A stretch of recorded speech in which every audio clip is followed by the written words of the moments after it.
Confesso que é um privilégio, é uma honra, mas é um grande desafio para mim estar liderando esse ministério. A maioria dos irmãos me conhece. É que a gente também rotula algumas coisas, né, dentro da obra. Sempre resisti a essa possibilidade. E o meu chavão, o pastor Marinho, fala assim: pastor, eu não sou casado, não tenho experiência de casamento e tudo mais. E ele sabe como fazer as coisas. Ele falou assim: não, vai ficando lá, vai começando, até eu achar alguém. Sei, engana a criança com doce. Mas glória a Deus, porque o Senhor nos permite estar aqui. Obrigado pela confiança, obrigado pela disposição.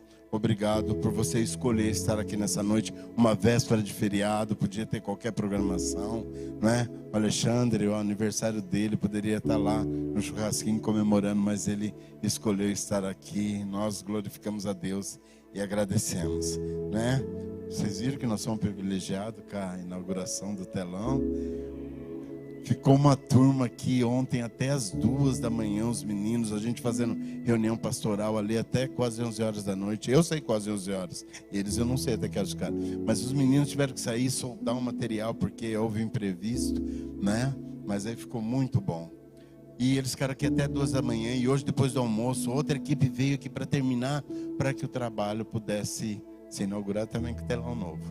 Com isso, não sei o que está acontecendo, mas houve problema na energia e parece que só um ar está funcionando.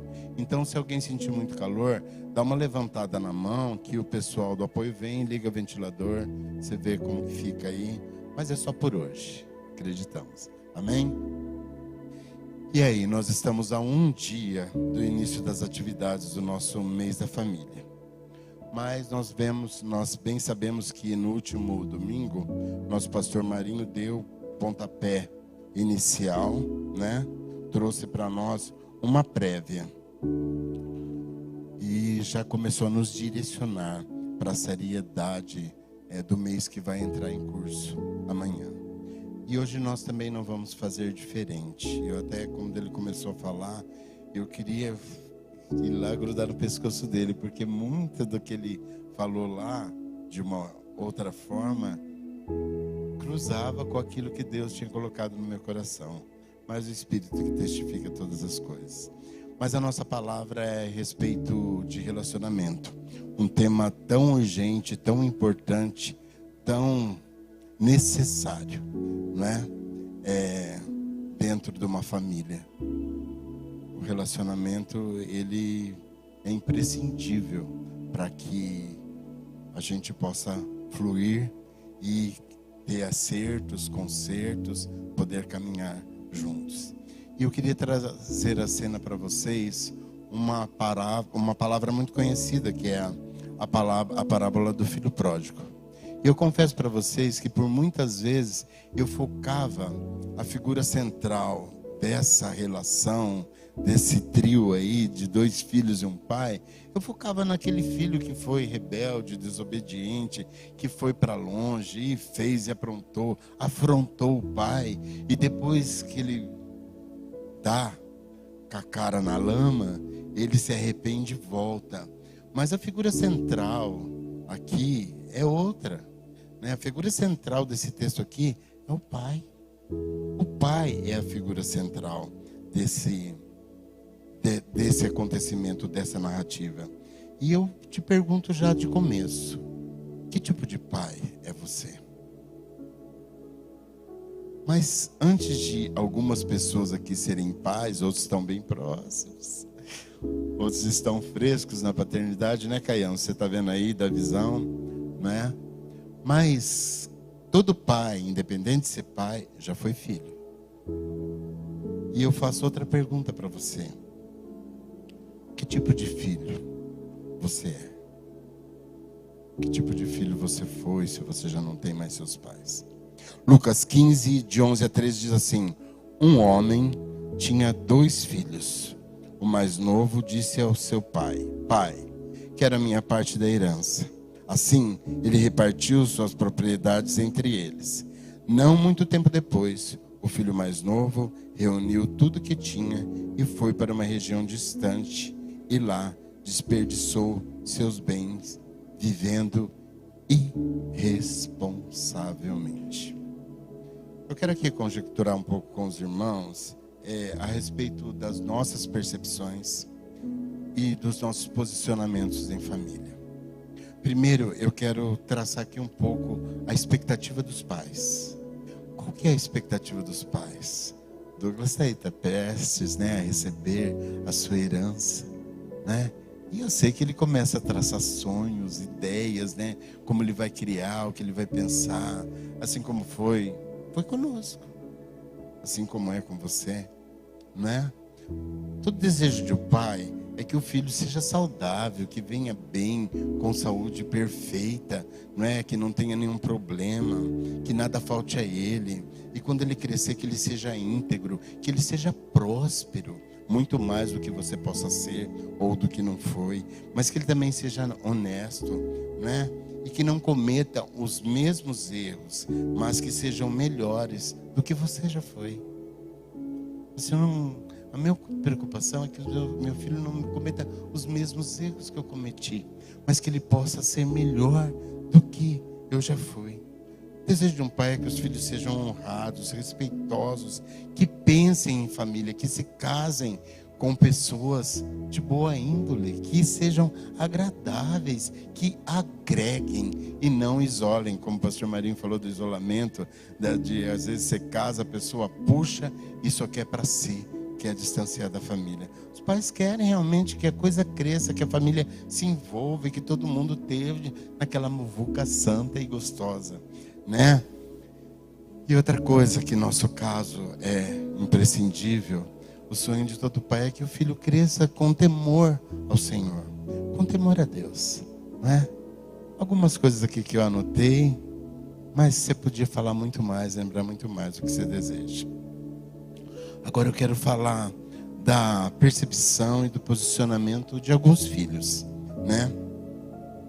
Existem filhos que têm a percepção do pai como se ele fosse alguém ultrapassado, que ele tivesse pensamentos que não condizem com a realidade presente.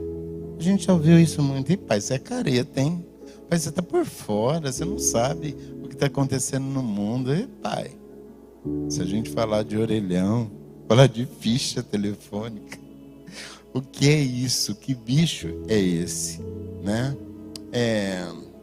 Mas muitos filhos, muito embora pensem assim, eles têm a percepção da grandeza do amor do pai.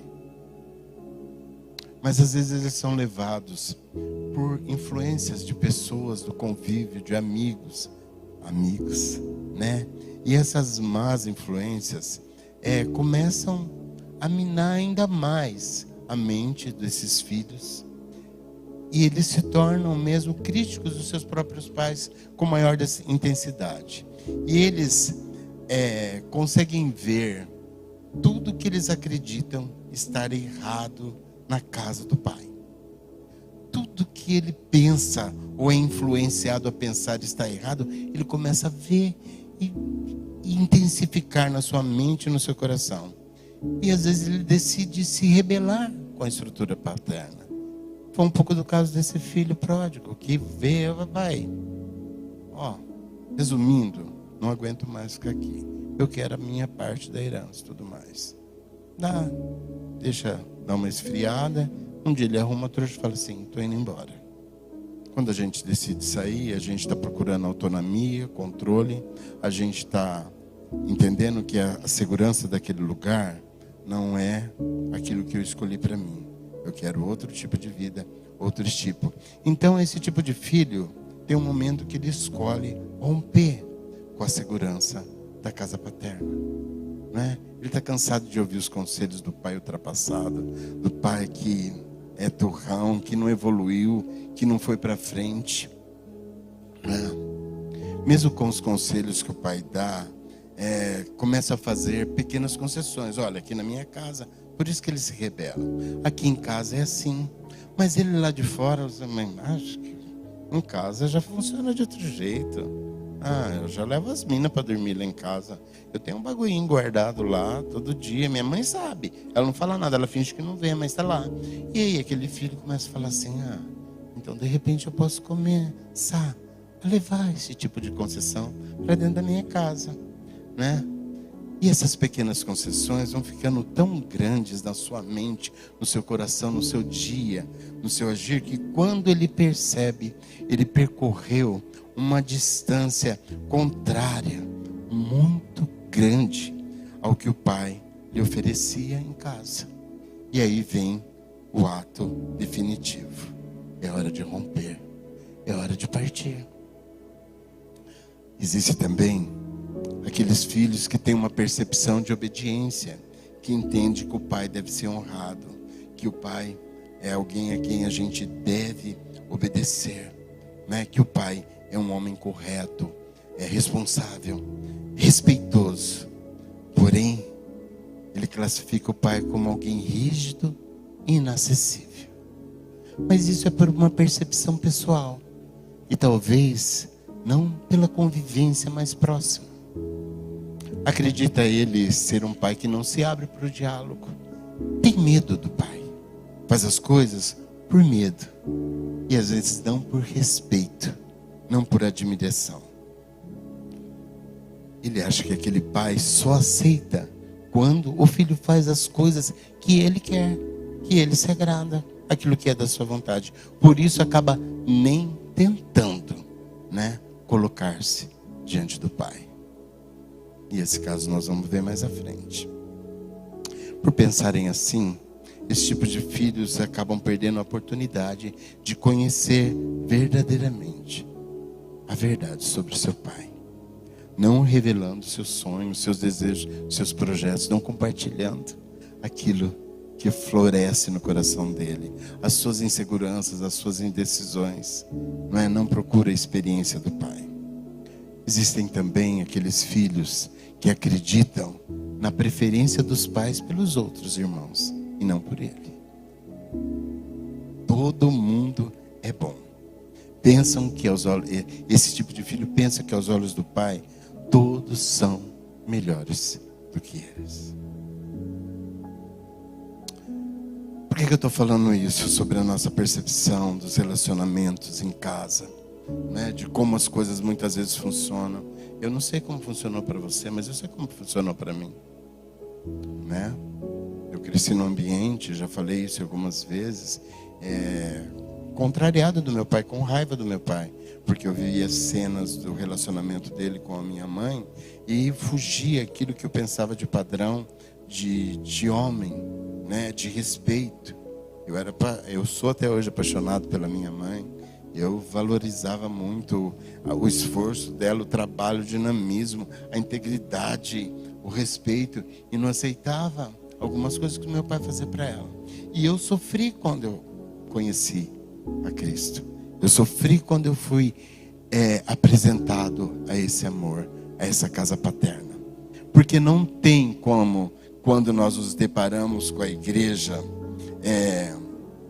e nos é apresentada essa figura de Deus como um pai que é perfeito. Inevitavelmente, eu e você trazemos da bagagem da nossa memória, do nosso coração, da nossa história, do nosso contexto, da nossa realidade, experiência que nós já vivenciamos nos nossos lares. Quer elas sejam boas, com pais bons e perfeitos. Perfeitos não, porque perfeito é o Senhor. Ou quer elas sejam más, traumatizantes. O fato é que se a minha fé, se a sua fé, se a nossa fé não for fortalecida na palavra de Deus dia após dia, se por acaso nós nos mostrarmos fracos diante das provas, e eu quero lembrar para vocês que às vezes a gente fica fazendo pouco da leitura da palavra, da constância na oração, da comunhão com o Espírito Santo, mas não se esqueça que Jesus foi no deserto e jejuou e orou durante 40 dias e 40 noites para dar início à sua obra. E ele foi tentado por Satanás. Em que área mesmo? Em que área? Exatamente. Ele foi tentado na questão daquilo que envolvia o seu posicionamento em relação à sua paternidade. Se tu és o filho de Deus, se tu és o filho de Deus, se tu és o filho de Deus, por 3 situações, Jesus foi cutucado. Porque ele já estava começando a viver situações aflitivas e ele sabia onde ele chegaria. Mas se tu és o Filho de Deus, procurando trazer uma interrogação, uma dúvida a respeito, será que você é mesmo Filho de Deus? Será? Mas Jesus estava fortalecido na palavra, ele estava em comunhão contínua com o Pai. Então isso era o que fortalecia o seu coração nessa verdade absoluta. Mas se eu e você, depois de sermos impactados pela glória de Deus, termos sido apresentados ao amor de Deus Pai, tendo sido apresentados à graça salvadora através do seu Filho Jesus Cristo, não fortalecermos a nossa fé, as situações vão vir e essas experiências que nós tivemos no nosso passado, a bagagem emocional, a bagagem do relacionamento, que inevitavelmente ela vai dar um salto e interferir na continuidade desse relacionamento com Deus. Aí sabe o que vai acontecer?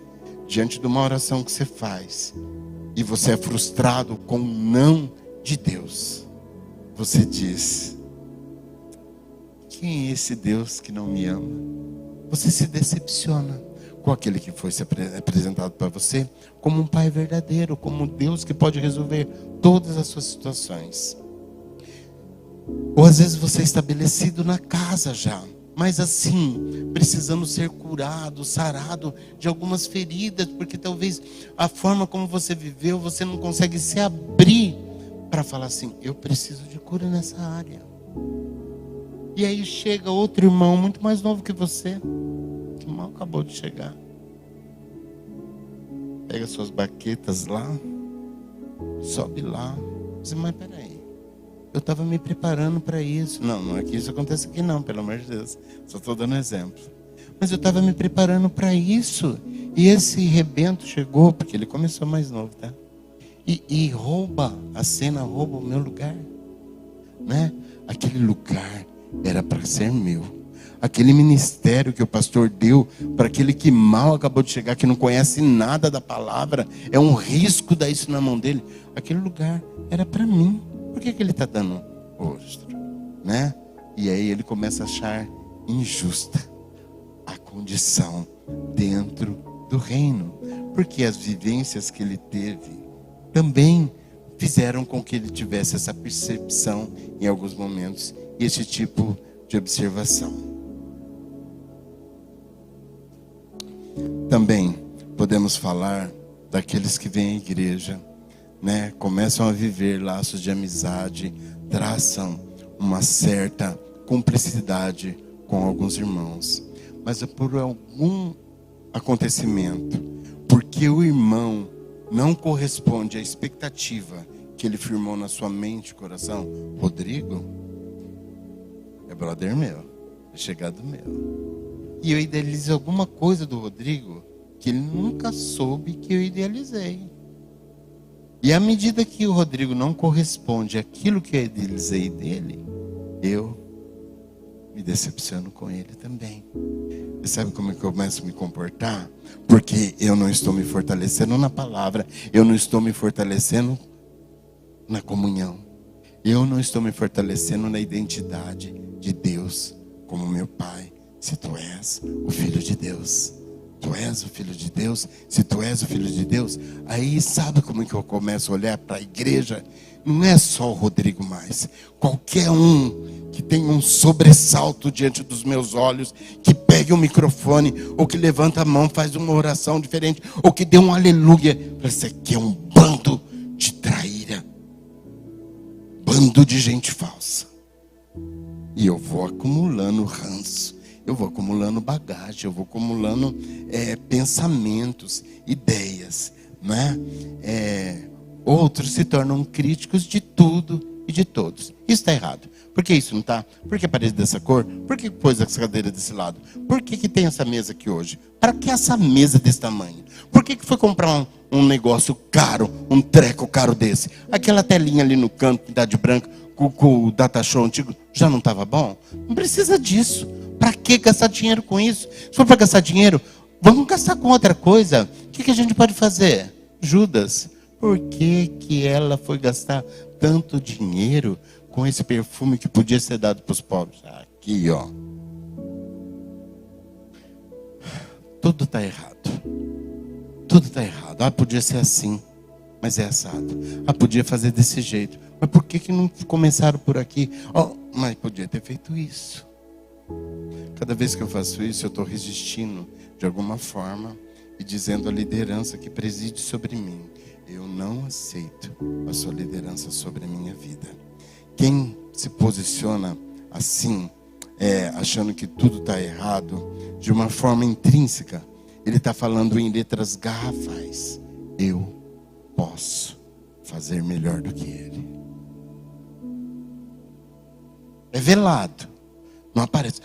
Mas não é essa a minha atenção. É sim, lá no fundo é isso que você quer. Eu posso fazer melhor do que ele, não é? Se colocam muitas vezes com poder de veto. Rafael, para assumir ministério infantil, não, ele não pode. Ele não tem bagagem, ele não tem tempo, não tem vida para isso. Herculano pode. Ele se assume numa condição de vetar ou de autorizar alguém para qualquer coisa. Por quê? Ele é ancião de dias. Sabe o que acontece? Tudo isso vai minando aquele projeto inicial de amor. Aquele projeto inicial que parece que eu ia voar. E então, esse filho não consegue mais ver razão em continuar. Ele toma uma decisão. Por que eu vou continuar aqui? Decidem partir. E esse tipo de filho muitas vezes vai embora. Vão viver o comando dos seus próprios pensamentos, buscando vingar-se na sua alma dissoluta, vivendo em rebeldia, em aparente alegria, até chegarem ao fundo do poço. Esse é o filho pródigo. Esse pode ser você nessa noite. Se você tem passado por esse tipo de experiência, esse pode ser você nessa noite. Eu espero que você não tenha chegado ao fundo do poço. Eu não espero que você esteja aqui apenas de paisagem. Eu espero realmente que você esteja avaliando cada detalhe dessa palavra muito séria, que é necessária para nós nos posicionarmos no reino de Deus. Você é filho de Deus? Se você é.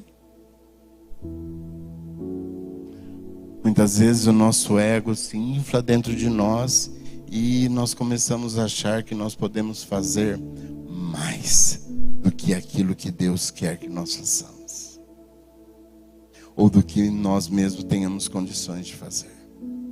Muito cuidado com essas percepções. Não sei qual é o seu caso aqui essa noite. Está tudo redondinho, em paz. Não sei se hoje ou ontem ou um tempo atrás você rompeu com o seu pai. Se há uma quebra no relacionamento paterno dentro da sua casa ou com os seus filhos. Eu não sei se há uma quebra de relacionamento com a sua esposa. Eu não sei se você é divorciado, se você é separado. Eu não sei se você rompeu com toda a sua família e saiu de casa e largou por achar que estava tudo errado lá e que você não era capaz de consertar, ou achar que não tinha conserto e foi embora. Eu não sei se você rompeu com os amigos e vive no isolamento, que foi o tópico do pastor Marinho, né? Fechado no seu casulo, não aceitando interferências nem opinião de ninguém, mas aleluia, que hoje talvez você esteja aqui. Eu não sei se você se decepcionou com a igreja, porque esperava encontrar a igreja como sendo um ambiente perfeito. Não é. A igreja é um grande hospital, onde os feridos entram e são tratados. Uns vão para a UTI, outros vão para um tratamento mais leve. Uns levam muito tempo, outros levam tempo menor. Outros se acostumam com a terapia do lugar e querem sempre estar trocando ferimento. Hoje machucou aqui, hoje machucou ali. A igreja não é um lugar perfeito. A igreja é um lugar onde nós buscamos o perfeito, que é Jesus. Mas a igreja é imperfeita, buscando se espelhar naquele que venceu tudo, que destruiu as barreiras, né? Derrubou as barreiras e destruiu as mentiras, para se revelar na inteireza do seu amor para conosco nessa noite. Não sei se você rompeu com o seu propósito, com aquilo que você tinha de propósito da parte de Deus, e jogou a toalha e falou assim: olha, não quero mais saber. Não sei se você rompeu com o amor do Pai perfeito, por não ter se sentido amado o suficiente por Ele. Mas Ele mesmo está dizendo para mim e para você nessa noite: volta para casa. A afirmação do salmista lá em Salmo 84 é: melhor é um dia nos teus átrios do que 1000 noutro lugar. Prefiro ficar à porta da casa do meu Deus do que habitar na tenda dos ímpios. Melhor é um dia na sua presença, o salmista fala, do que 1000 em outro lugar. 1000 dias. Separa 50 para Dubai. Vai somando aí até dar 1000. 50 para Miami. O que mais? Quer para ir para Israel? Você já pensou 1000 dias em outros lugares? É isso, é a imaginação. 1000 dias em outros lugares. O salmista fala assim: eu prefiro estar um dia na casa do Senhor do que 1000 em outro qualquer lugar. A experiência de quem sabe o que é estar na presença do Pai, na presença do Senhor. E foi isso que aconteceu, porque o filho que saiu de casa, ele entende num determinado momento que o amor do seu pai superava toda e qualquer expectativa que os prazeres da alma dele podiam lhe proporcionar. Muito embora um dia a conta chega para tudo isso, para todos esses atos. Pensando no seu momento mais deprimente, ele se lembra daquilo que estava acima dos seus achômetros, né? Que o levaram para onde ele estava. Ou seja, literalmente ele estava na lama, né? Mas ele desejou voltar. Voltar para esse amor do mesmo Pai que lhe deu a liberdade para sair. O mesmo Pai que deu a liberdade para sair, mas que o quer de volta do jeito que ele está, sujo, machucado, ferido. E esse Pai diz: volta para casa. Eu não sei como você está, sujo, machucado, ferido, em rebeldia, em rebelião, seja lá o que for, né? Quem já conheceu ou experimentou o amor de Deus como Pai, mesmo se distanciando dele por algum tempo, sabe que Ele apostou alto, Ele apostou todas as fichas para nos ter no seu aprisco, né? Foi sacrifício de sangue, não foi moedinha não foi apostazinha não, foi sacrifício de sangue, foi oferta de Jesus, o seu próprio Filho, morrendo na cruz pelos nossos pecados. Se você está aqui hoje e não tinha consciência dessa realidade, foi convidado por alguém, agora é hora de você ouvir a voz de um Pai amoroso, que te recebe do jeito que você possa estar. E Ele mesmo está te dizendo: a casa sempre foi sua, e ela sempre esteve pronta para você, mesmo sem você saber. Volta para casa. Isaías 53, 3-7 fala assim: como alguém de quem os homens escondem o rosto, foi desprezado, e nós não o tínhamos em estima. Certamente Ele tomou sobre si as nossas enfermidades, e sobre si levou as nossas doenças. Contudo, nós o considerávamos castigado por Deus, por Ele atingido e aflito. Mas Ele foi traspassado por causa das nossas transgressões, foi esmagado por causa das nossas iniquidades. O castigo que nos trouxe a paz estava sobre Ele, e pelas suas pisaduras fomos sarados. Todos nós, qual ovelhas, nos desviamos, cada um de nós se voltou para o seu próprio caminho. E o Senhor fez cair sobre ele a iniquidade de todos nós. Ele foi oprimido, afligido, contudo não abriu a boca.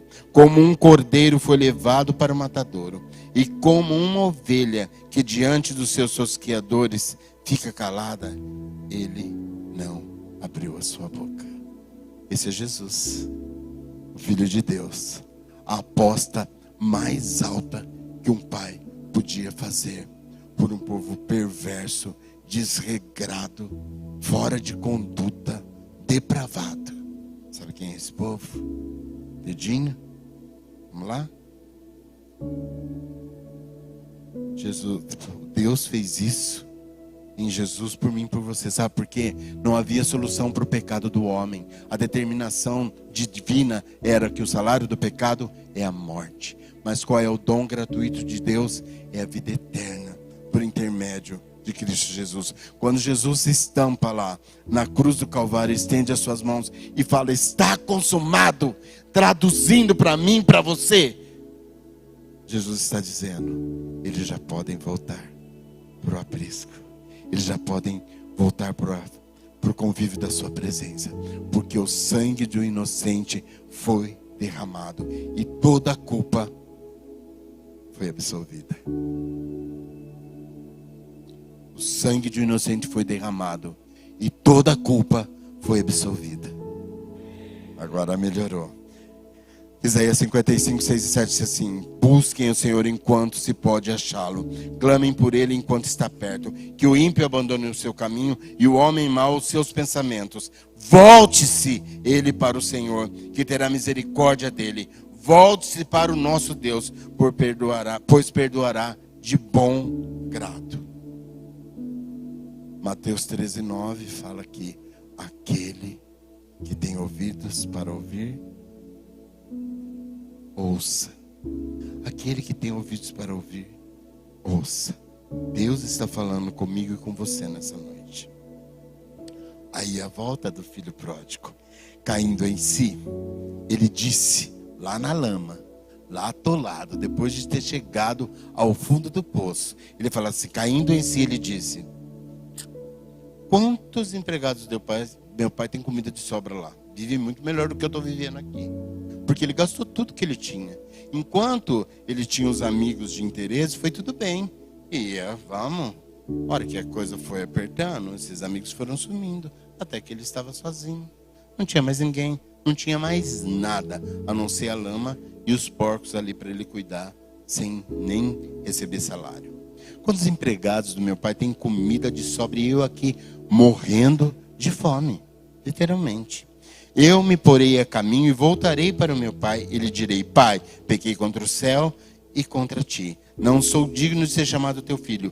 Trata-me como um dos teus empregados. A seguir, levantou-se e foi para seu pai. Estando ainda longe, seu pai o viu e, cheio de compaixão, correu para o seu filho e o abraçou e o beijou. E o filho disse: pai, pequei contra o céu e contra ti. Não sou digno de ser chamado seu filho. Mas o pai disse aos seus servos: depressa, tragam a melhor roupa e vistam nele. Coloquem um anel no seu dedo e calçados nos pés. Tragam um novilho gordo e matem-no. É o aniversário do Alexandre.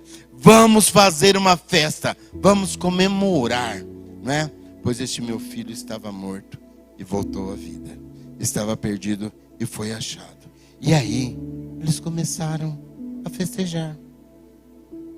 Apesar de ter se rebelado contra a autoridade do seu pai, achando que podia fazer tudo melhor sozinho, esse filho de sempre, né, do amor e da benevolência do pai, ele decide voltar para casa. E é recebido dessa forma, com festa, com alegria de um pai que tinha perdido o filho. É como se ele tivesse perdido, sujo, rasgado, ferido, maltrapilho, sim. Mas ele voltou. Ele voltou para casa. Pastor, graças a Deus, eu não sei nem porque eu estou aqui, porque tudo isso que você falou não tem nada a ver comigo.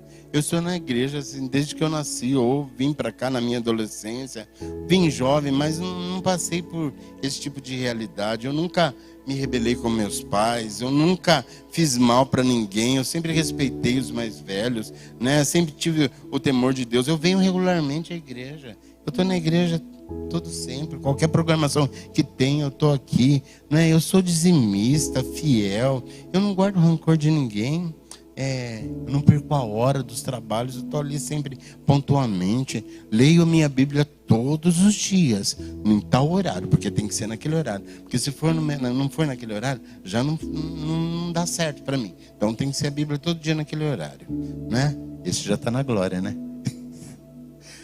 Será? Será? Olha só. Enquanto isso, o filho mais velho estava no campo. Quando se aproximou da casa, ouviu a música e a dança. Então chamou um dos servos e perguntou: o que está acontecendo aqui? E este respondeu: seu irmão voltou. E seu pai matou um novilho gordo porque o recebeu de volta são e salvo. Ele está vivo.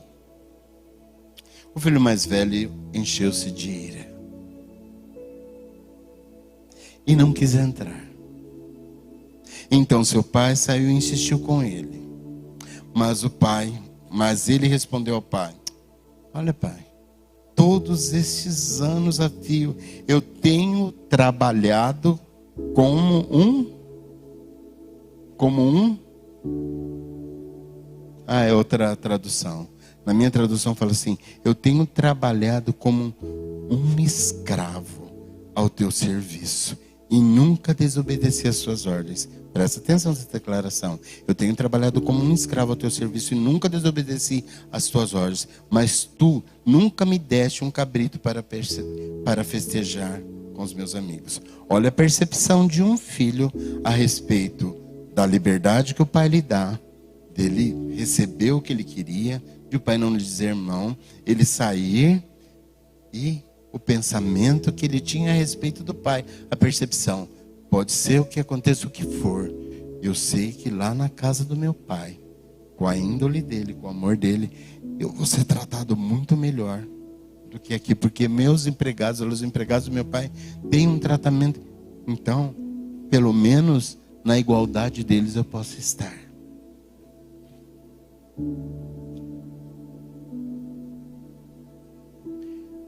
Mas quando volta para casa, esse seu filho, o filho continuando a falar lá, ele falou assim: olha, todos esses anos eu tenho trabalhado como escravo ao teu serviço e nunca desobedeci às tuas ordens, mas tu nunca me deste um cabrito para eu festejar com os meus amigos. Mas quando volta esse seu filho que esbanjou todos os teus bens com as prostitutas, matas um novilho gordo para ele. Disse o pai: meu filho, eu não acredito que eu estou ouvindo isso de você. Você está sempre comigo. Eu achei que essa presença, esse envolvimento tinha te dado alguma segurança. Tudo que eu tenho é seu. É como se o pai estivesse falando: você não precisa nem pedir para mim para matar um novilho para celebrar com seus amigos. Você não precisava nem pedir, porque a gente está junto uma vida toda. A gente se conhece só pelo olhar. Será que você teve uma leitura equivocada do meu amor? Eu sou o mesmo pai para o teu irmão que voltou e eu recebi com alegria, quanto para você que está aqui do meu lado todos os dias. Tudo que eu tenho é seu. Para o filho mais novo, ele dá a parte da herança dele, mas para o filho mais velho ele fala: tudo o que eu tenho é seu. Não é só aquilo que eu partilhei para o seu irmão e o que eu partilhei para você, mas tudo o que eu tenho é seu. Mas nós tínhamos que comemorar, meu filho, nos alegrar, porque esse seu irmão estava morto e voltou à vida, estava perdido e foi achado. Eu quero falar uma coisa aqui para você: se servir a Deus para você tem sido um peso, então a graça perdeu o seu lugar e você não vai conseguir entendê-la caracterizado em outro que não seja você. Deu para entender? Se servir a Deus para você tem virado um peso, tem virado algo enfadonho, forçado, difícil de se fazer, a graça perdeu lugar, porque a graça é o entendimento de que tudo que eu recebo de Deus, eu não mereço. É um favor que Ele me dá. Por mais que eu fizesse qualquer coisa, não haveria mérito. Mas se eu não consigo ver essa graça, se eu não consigo ter a dimensão, se eu não faço isso com prazer, eu jamais vou entender essa graça caracterizada na vida do César. Porque eu vou achar que Deus foi injusto trazendo ele de volta, porque ele teve a chance dele e não aproveitou. Quando eu faço, não por amor, ele não fazia isso por amor e por lealdade ao Pai, mas por medo, por obediência, por saber que ele era o seu Pai e ponto final. Mas essas ações para ele eram um peso, então ele não consegue ver a graça manifestada na vida do irmão, e é por isso que ele resiste, e é por isso que ele rejeita, né? Servir a Deus para você tem sido um peso. Cada vez que você tem que dirigir seu ministério, se levanta assim.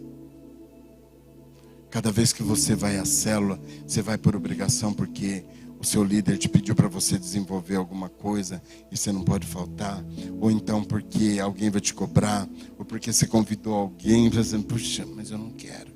Tem sido um peso para você. O benefício da graça jamais esteve ligado ao merecimento. Não tem merecimento. Eu sou trabalho que não é escravo, eu faço de tudo, eu sou leal, eu levanto cedo, eu faço todas as coisas, eu faço minhas orações, eu faço tudo. Não está ligado. Mérito, né? O benefício da graça não tem merecimento, né? Por isso mesmo se chama graça, porque não há mérito, é amor. Tem um vídeo aqui do pastor Luiz Hermínio.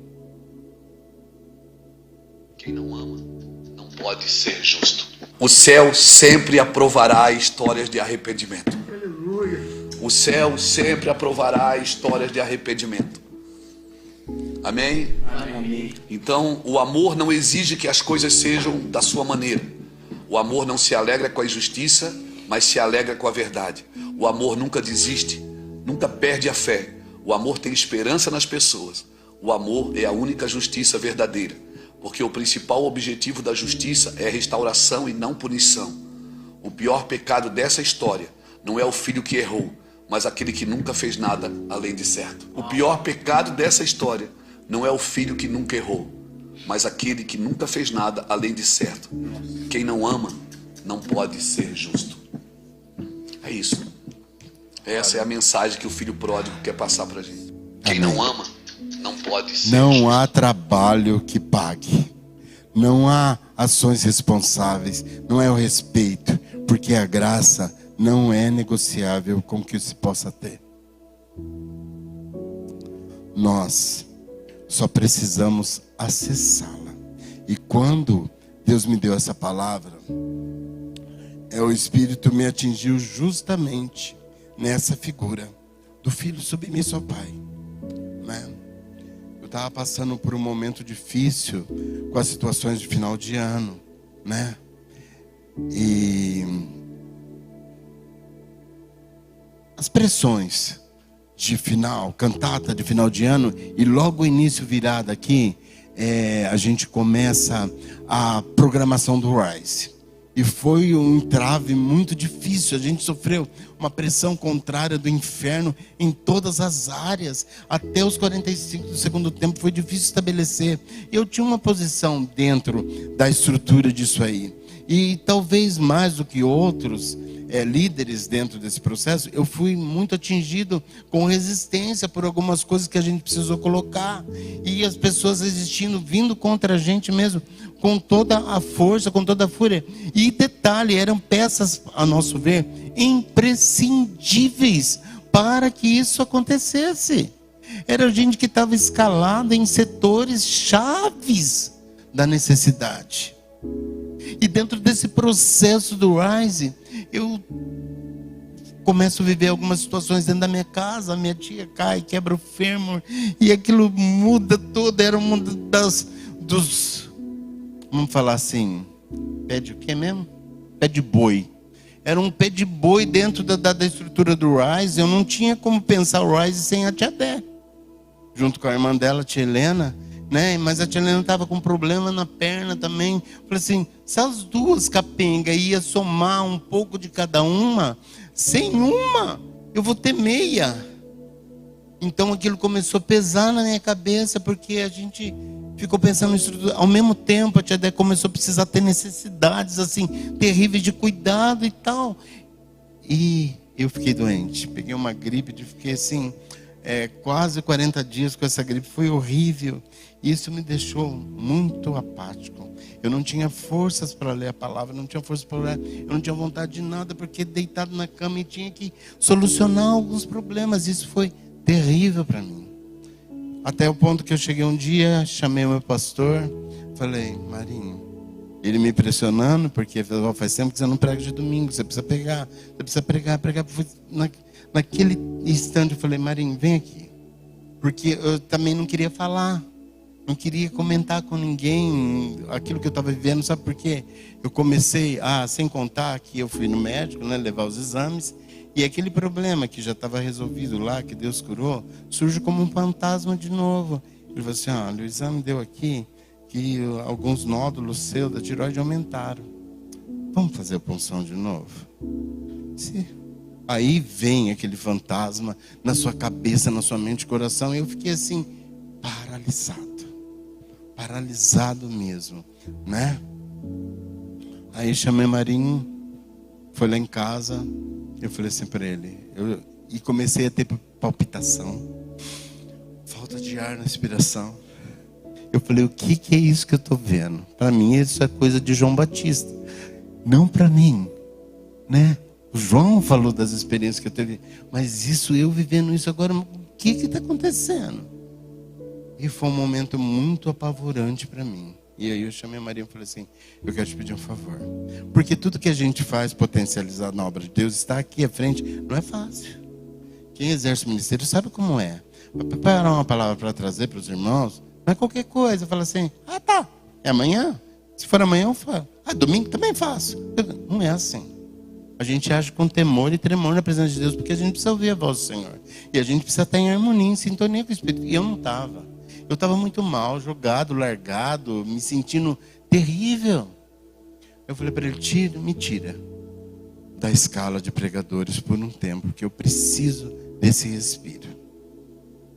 Mas ao mesmo tempo eu me sentia pressionado, porque o Marinho, depois que ele assumiu o ministério, e eu também me perdi de alguma forma dentro do meio. Ele, meu irmão, Lucas, meu amigo, Rafael e tudo mais, todos eles foram se casando e constituindo suas famílias. Gil foi embora, que era meu companheiro de solteirice. Tem o Deivão, mas o Deivão está lá, longe, né? As pessoas foram partindo, foram embora. E eu comecei a me sentir muito distante de uma realidade. Estou no louvor, dirigindo louvor, que eu olho, só tem moçada, molecada. Cadê os meus contemporâneos antigos? Eles já tinham abandonado o louvor. E eu comecei a me sentir fora de foco e perdido. E tudo isso foi, de certa forma, me murchando. E ele começava a cobrar de mim. Eu falei assim, eu quero. Eu achei que quando eu assumisse o ministério, eu ia ter um André muito mais potencializado do que ele era no tempo do meu pai. Porque eu lembro de um André que fazia coisas tremendas. E eu não sei porque nesse período meu coração começou a falar, puxa vida, agora que precisando de mim eu estou nessa.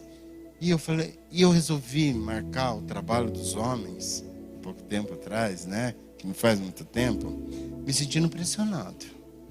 Não porque eu estava com vontade de marcar, mas me sentindo realmente, falei assim, eu preciso reagir de alguma forma e tomar algumas decisões.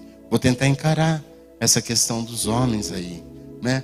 Mas para minha célula, não acabei não falando muita coisa, só falei levemente de uma situação de pressão que a gente estava vivendo, mas não foi uma coisa escancarada, porque eu também não queria contaminá-los com aquilo que eu estava vivendo, né?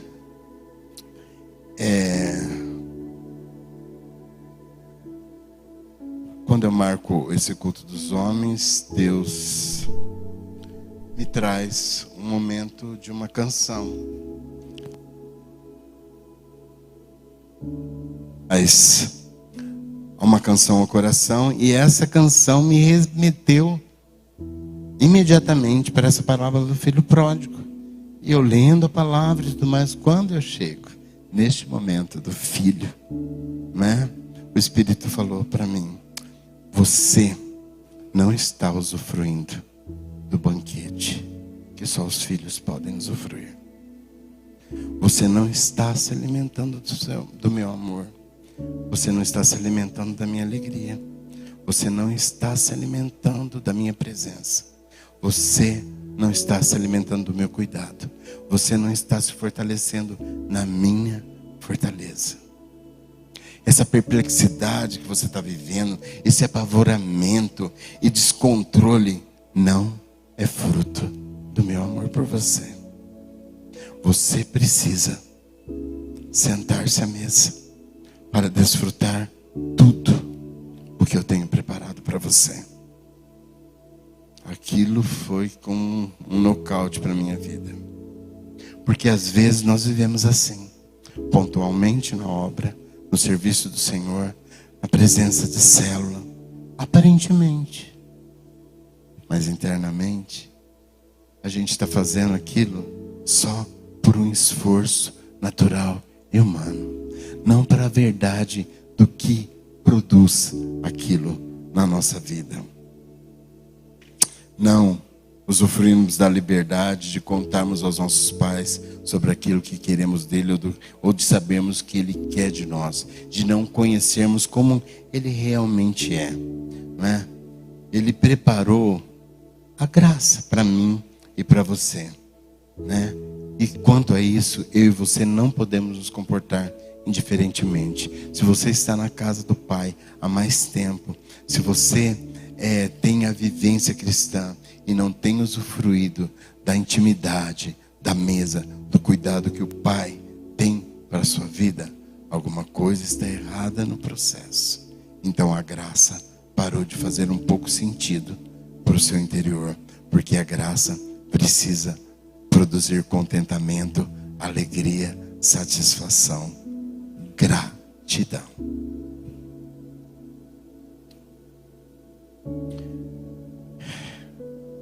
Sua rotina espiritual não significa nada se você não usufruir da comunhão com o coração de Deus. Filhos, antes nós vamos ver um testemunho muito legal aqui, a gente já está acabando, tá? Graça e paz, meu nome é William, eu estou próximo... Ele não é preto. De completar 50 anos de idade, sou casado. Graça e paz, meu nome é William, eu estou próximo de completar 50 anos de idade, sou casado com a Mariana Papilli, louvo a Deus pela vida da minha esposa, sou pai de 4 filhos, Jonathan, Samuel, Lígia e Thales, são uma bênção na minha vida, tenho muito orgulho deles. Louvo a Deus pela vida da minha mãe, pela vida do meu irmão, pela vida do meu pastor André, que não desistiram de mim. Sou servidor público do Estado de São Paulo, na área de segurança pública, há quase 30 anos. Estudei engenharia de produção, gestão de qualidade e infelizmente, sempre acreditei que isso me credenciava a ser capaz de resolver meus próprios problemas, quando não, algum amigo meu iria resolver por mim. Sempre andei na linha do mau caratismo, da irresponsabilidade financeira. Para um homem de 50 anos vir à frente de uma igreja e assumir, abordar assuntos nesse sentido não é fácil. No entanto, quando o pastor me fez o convite, imediatamente orei a Deus, porque testemunhar diante de uma igreja para mim implica na sequência da minha vida, de como eu vou dar sequência após esse testemunho. E por conta da convicção que eu tenho, da decisão de servir a Cristo, eu aceitei o convite de trazer um breve testemunho para os irmãos. Eu já conhecia a palavra de Deus há quase 30 anos, através da igreja presbiteriana, fui batizado. Tenho minha mãe espiritual lá, que é a missionária Neuza, como eu tenho meu pai espiritual aqui na igreja, que é o pastor André. Não atribuo aos meus líderes da outra igreja o fato de não ter assumido e dado sequência no meu compromisso com Deus. A culpa foi totalmente minha por não ter me posicionado. O fato de conhecer a palavra sempre me incomodou. O fato de nunca ter permitido que Deus assumisse o papel devido na minha vida sempre me incomodou. E eu cheguei a um momento na minha vida física, fui acometido de uma enfermidade degenerativa, no momento da minha vida financeira, em que as minhas mãos não alcançavam mais. Meus amigos não poderiam fazer nada por mim, e a única área da minha vida que eu tinha a possibilidade de consertar dentro da aceitação da graça e da misericórdia de Deus sobre a minha vida era espiritual. E por conhecer a palavra de Deus, assim eu fiz. Por ser de exatas, eu me programei, eu estabeleci um período de estudo e meditação na palavra de Deus, de jejum e oração. E isso aconteceu durante alguns meses. Quando eu fui surpreendido pela minha esposa para participar de um retiro da igreja, e o objetivo desse período de disciplina em orar, jejuar, meditar na palavra de Deus, um dos objetivos, primeiramente, era a minha conversão real a Deus, a entrega da minha vida real a Deus e também da minha família. Partiu da minha esposa o convite para participar de um retiro da nossa igreja, e em um dos dias de retiro, em um dos cultos, eu estava com a mão nas costas da minha filha, ministrando, pedindo para que o Espírito Santo a visitasse, falasse com ela. E eu não conseguia levantar a minha cabeça para ver o que acontecia na igreja. E em um determinado momento o Espírito Santo me incomodou para que eu levantasse minha cabeça. E quando eu olhei para a igreja e vi o mover do agir de Deus através do louvor e da postura da igreja diante de Deus naquele momento, eu falei com Deus imediatamente, falei, meu Deus, se o Senhor não estiver nesse lugar, e Deus sabia a sinceridade do meu coração, eu não estava colocando Deus à prova. Eu falei, meu Deus, se o Senhor não estiver aqui nesse lugar, o Senhor não está em lugar nenhum mais no mundo. Então, se o Senhor estiver aqui, eu não estou colocando o Senhor à prova, o Senhor sabe o quanto eu estou precisando realmente entregar minha vida para Deus, mudar a minha vida. Fala comigo de alguma forma.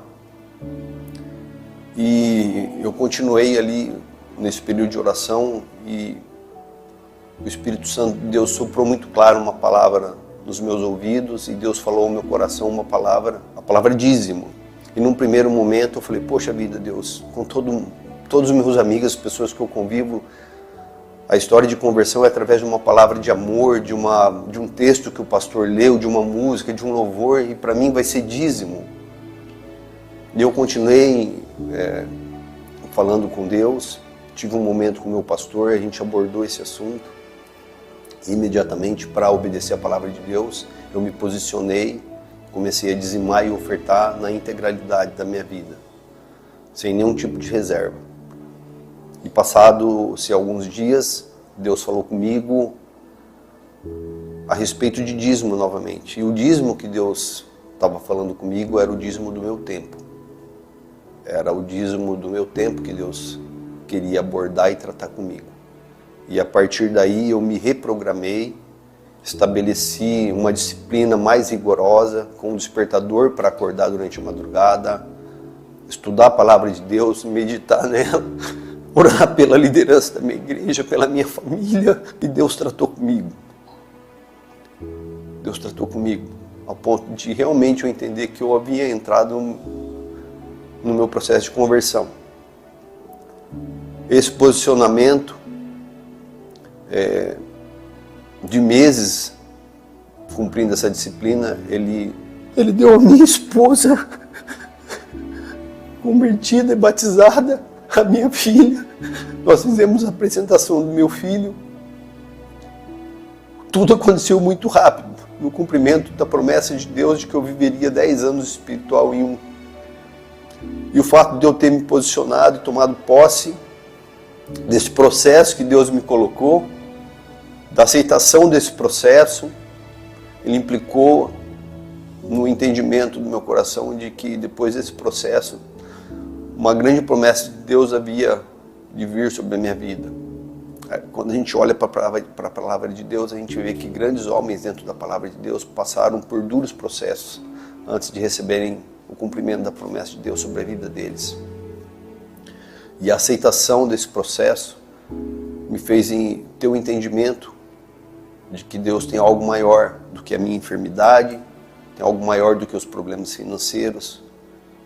E eu coloquei Deus em primeiro lugar na minha vida, a obediência da palavra de Deus em primeiro lugar na minha vida, em tentar, por todos os meios, que os meus amigos, que a minha família, que o meu ambiente de trabalho seja contaminado pelo amor que tem contagiado a minha vida, que tem transformado a minha vida.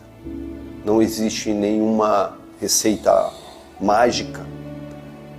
Eu não dormi e acordei com todos os meus problemas resolvidos. Pelo contrário, eu permaneço com os mesmos problemas físicos e financeiros, mas o fato de ter resolvido o meu problema espiritual com Deus através da disciplina, da obediência à palavra, tem me dado vitória, tem me dado sabedoria para lidar com todos esses problemas.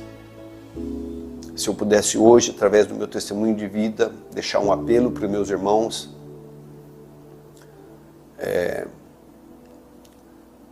de que, se você quer realmente experimentar algo de Deus, mantenha a sua vida voltada, com o seu coração inclinado a Deus, mantenha uma vida de disciplina, de oração, de meditação na palavra de Deus, uma vida de intercessão pelos teus irmãos, uma vida de comunhão com os teus irmãos. Eu sou membro da célula Hombridade, eu louvo a Deus pela vida de todos os membros da minha célula. Eles têm sido uma ferramenta tremenda de Deus no fortalecimento da minha fé e na forma de eu andar com Deus. Deus abençoe a todos.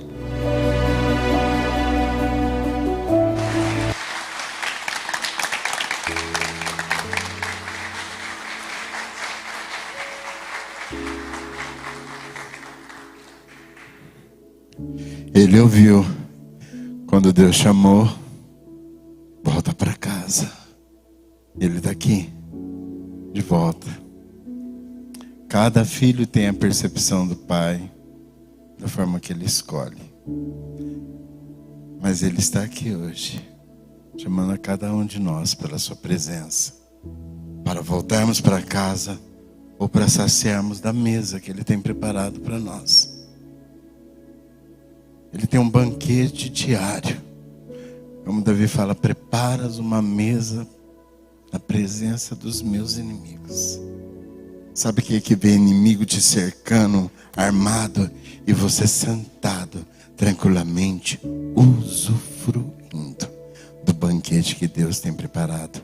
Porque o inimigo não pode tocar o Filho de Deus. É isso que Deus tem para nós. Nós temos preparados aqui algumas iguarias nessa mesa, que você vai poder depois vir aqui à frente, olhar e saber o que cada uma representa, e que talvez o que você esteja precisando nessa hora, a intercessão vai se posicionar aqui e você vai poder receber uma oração. Eu não sei qual o convite que Deus está fazendo para você voltar.